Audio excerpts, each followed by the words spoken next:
Yo, what is going on, guys? Welcome back to another video. So if you're watching this, we are 2 days away from the start of 2024 free agency, but also on July 1st, the 2025 free agents, whether it's unrestricted or restricted, are eligible for extensions. They can start signing massive deals, get locked up long-term so their team doesn't have to worry about a contract year going down and having to pay a shit ton of money. So today, before actual free agency starts on Sunday, I'm going to have my full predictions. By the way, I'm filming this on Wednesday. I'm getting pre-recording this. I'm in Vegas right now. So here is some of the prominent 2025 free agents. We're going to go through 15 of them, and I'm going to tell you what their contract is going to look like. It looks like an absolutely loaded class, and it always does. Most of these guys, probably 12 out of these 13 guys, are going to be signed by the time July 1st of next year rolls around. So don't get your hopes up if you think they're like, oh, there's 4 top 15 players in the entire NHL that are going to be unrestricted free agents next summer.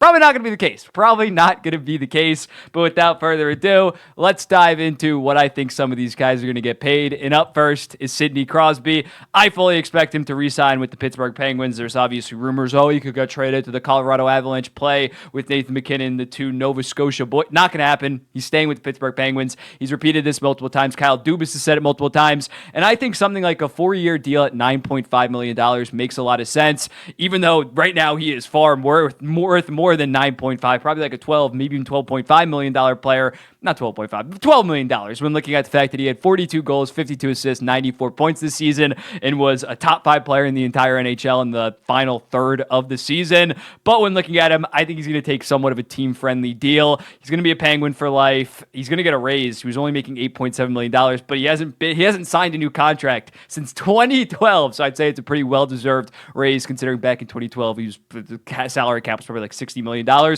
But Sidney Crosby, going to be a Penguin for life, so 4 years, $9.5 million, takes him till he's like 41 years old, and then he probably calls it quits. Up next, on the flip side of that, kind of the opposite side, John Tavares, a guy that has been massively overpaid the last couple of years. I think he's going to take a pretty team-friendly deal. He's a nice guy at the end of the day, although I have my feelings towards him. He is a genuine nice guy, and I think he's going to acknowledge the fact that, I've been actively hurting this team the last 2 to 3 years, especially this year was a pretty big fall-off, only 65 points in 80 games. So I think he's going to take a 3-year deal at $5.5 million. He takes exactly half of what he was making before, and if by then he might honestly not even be a 65-point guy, he might be like a 55-60, but still at $5.5 million by the time that deal kicks in is going to be like high-end third-line money. So when looking at John Tavares, I don't expect him to want a king's ransom. I think he wants to stay in Toronto, and as long as the money, he's obviously not getting traded this offseason. He has a full no-move clause, and again, I think the Toronto Maple Leafs are going to be able to get him at a very, very low cap hit once this deal is over, so I think they keep him, and he ends up signing for pretty cheap. Brock Faber is a very interesting one. Rookie season, has 47 points, plays 25 minutes a night, immediately becomes the Minnesota Wild's #1 defenseman, also because Jared Spurgeon got hurt. I have him at 8 years, $8.5 million. That might seem big. That might seem absolutely massive. But when you compare him to Jake Sanderson, who got 8 years, $8.05 after one season that wasn't even as good as Brock Faber's, and Owen Power also got 8 years, $8.25. I think Brock Faber at 8 years, $8.5 million is a perfectly fine deal. You got to get the deals of Quinn Hughes, $7.8, Adam Fox, $9.5, Cale Makar, $9 million out of your head when you compare it to other guys. You got to compare him to like Erasmus Dahlin that got $11 million. That is the market rate for a top 10 defenseman in the entire NHL is the Rasmus Dahlin number, and even that's probably like a top 5 defenseman at this point.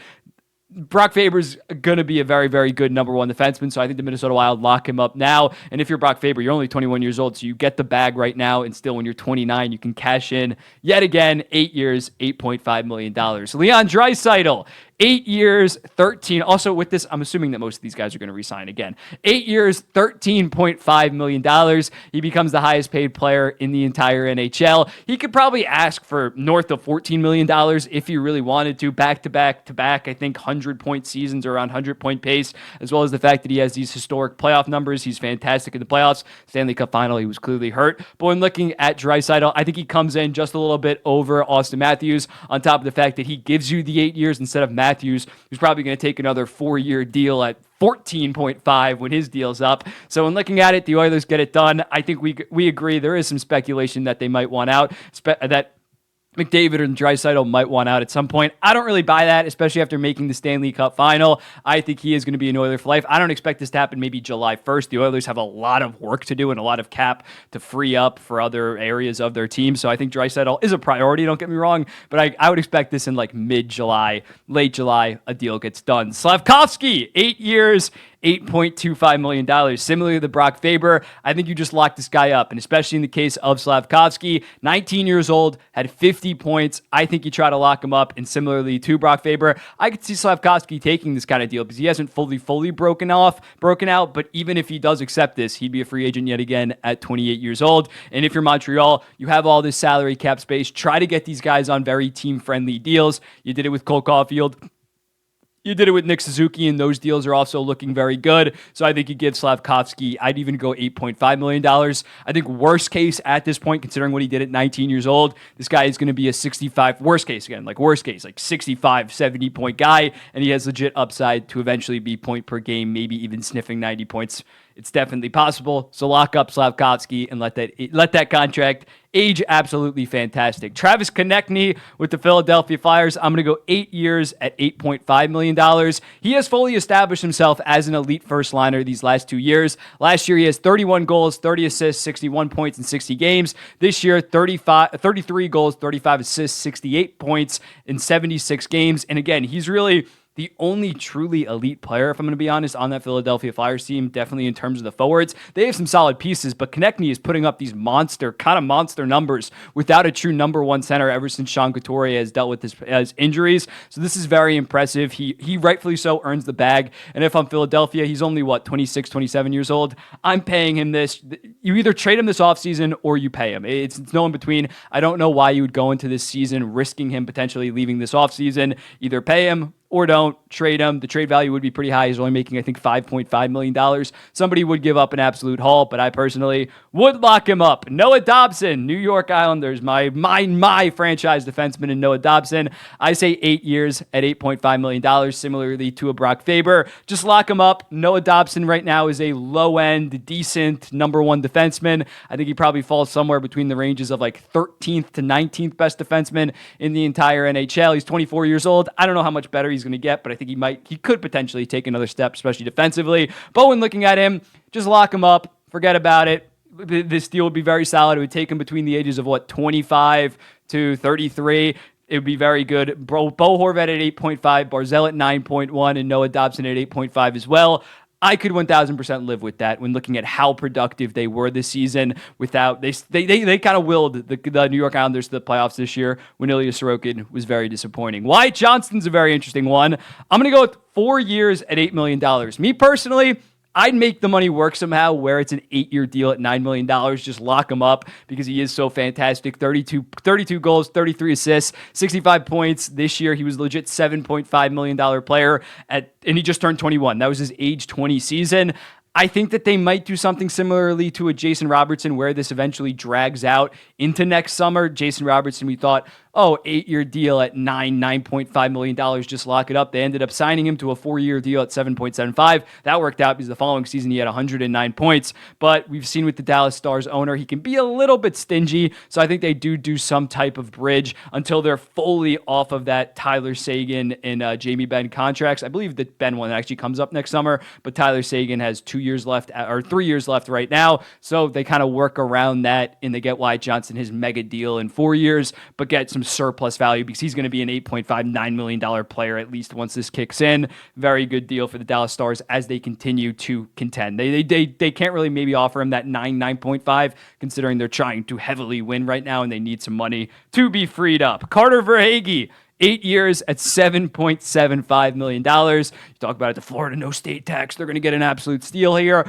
When looking at Carter Verhaeghe, I think he's going to be a Panther for life. I think Bill Zito is going to figure this out. Last year, 42 goals, 31 assists, 73 points. This year's 34 goals, 38 assists, 72 points in 76 games. He has proven to be a legit first liner. Now, when looking at this 8-year deal, he is a little bit of an older guy compared to other guys that I've talked about. This deal would kick in when he's 30 years old, so that's why I'm saying only like 7.75, maybe even 7.5, considering the fact that Florida has a 3 to 4 year window at this point. I mean, they already won a Stanley Cup, so the window window was successful regardless. But a lot of their guys are, I feel like they're going to need a rebuild in 2032, 2033. So I think they're going to be very aggressive in terms of giving a lot of their guys these 8-year deals that maybe age bad towards the final 2 to 3 years, but they get surplus value on the first 3 to 4 years. And that's really all that matters as they try to win 2 Stanley Cups with their core. Brock Boeser, 8 years, $8.25 million. You got to throw out the JT Miller only makes 8.5.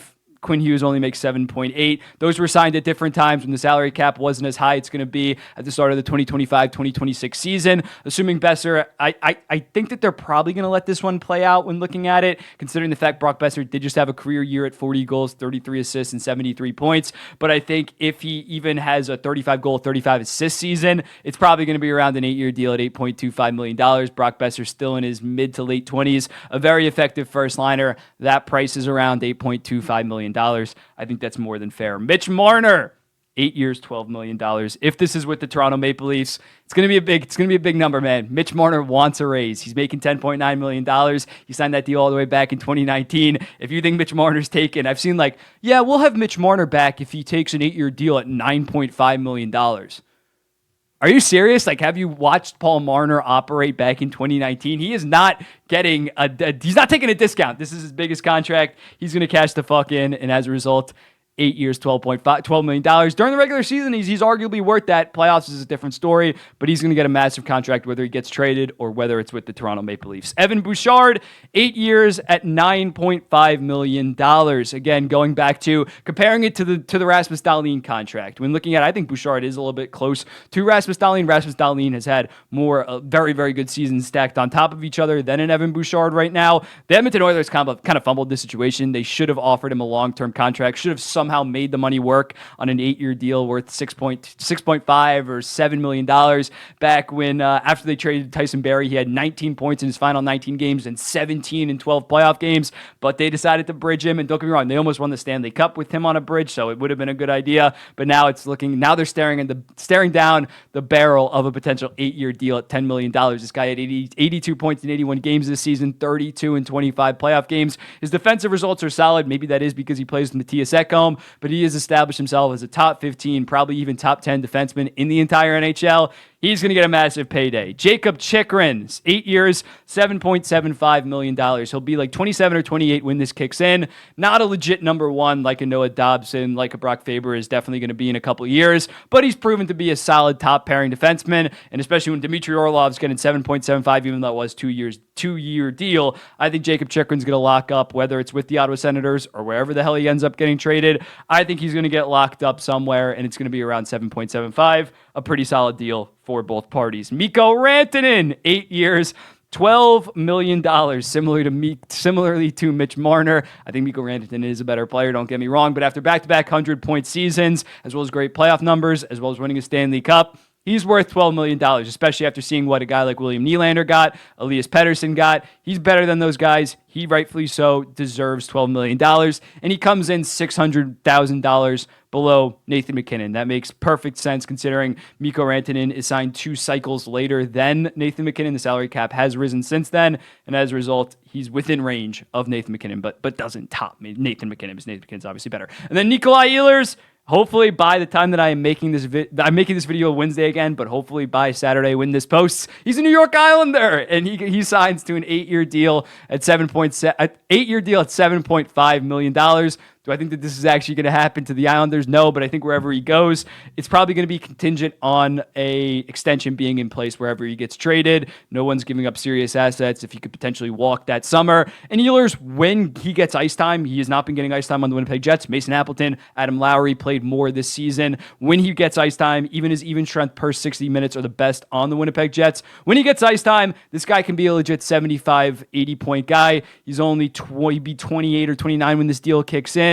And as a result, I think he's worth 7.5. I think that would be a fantastic contract, especially on my Islanders that are in win now mode. So that's my predictions for these contracts. Let me know in the comments, what do you think? Again, I think some of these guys, I think Crosby's going to sign day of July 1st. A lot of these other guys, we're probably going to have to wait and see in terms of, especially the restricted free agents. I'm a little bit unlikely to see them sign. They're probably going to play out the year. But let me know in the comments, what do you think these contracts are going to be what do you think these contracts are going to look like?